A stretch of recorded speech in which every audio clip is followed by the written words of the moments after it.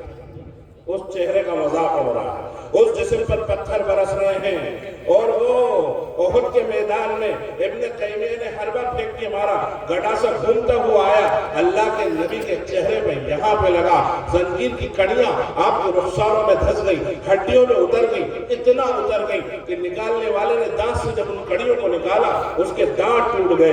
ابن شہاب نے پتھر مارا، اللہ کے نبی کے سر پہ آگے لگا، خون بہا، آپ پیچھے ہٹے تو گر گئے، بے ہوش ہو گئے، افواہ اڑ گئی ان محمد قد قتل، کہ محمد مصطفیٰ صلی اللہ علیہ وسلم شہید ہو گئے۔ صحابہ گھٹنوں کے بل زمین پہ گر گئے، بہادر صحابہ کے ہاتھوں تک سے تلواریں چھڑ گئی، کفار ناچنے لگے، ڈھول بجانے لگے، ہم نے وہ کر دیا جو کرنے آئے تھے، نعوذ باللہ ہم نے محمد کو قتل کر دیا۔ یہ خبر اڑتے اڑتے پہاڑ پر خیمے میں حضرت فاطمہ رضی اللہ عنہا کے کانوں میں پڑی، وہ خیمے میں سے نکلی، پہاڑ پہ سے اتری، بھیڑ کو چیرتی ہوئی اور تلواروں اور نیزوں کے سائے سے ہوتی ہوئی اپنے ابا کو جا کر دیکھا، پتہ چلا خبر جھوٹی ہے، ہاں اللہ کے نبی بے ہوش ہیں، حضرت علی کی گود میں آپ کا سر ہے، مجھ کو عمر سے زیادہ پاکیزہ لہو بہہ رہا ہے، نہ کوئی پٹی تھی کہ باندھ دیتی، نہ کوئی مرہم تھا کہ لگا دیتی، تو تھوڑی چٹائی کا ٹکڑا مل گیا کہیں سے، اس کو جلایا اور اس کی راہ اپنے ابا کے زخموں پہ لگائی۔ تھوڑی دیر کے بعد اللہ کے نبی کو ہوش آ رہا ہے،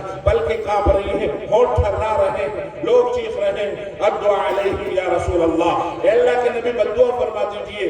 ایسی کمزوری کے وقت میں، ایسی بیچاری کے وقت میں 70 صحابہ کی لاشیں تڑپ رہی ہیں، داماد کے آنسو چہرے اندر پہ گر رہے ہیں، بیٹی بلک رہی ہے، زبان سے نکلا تو کیا نکلا؟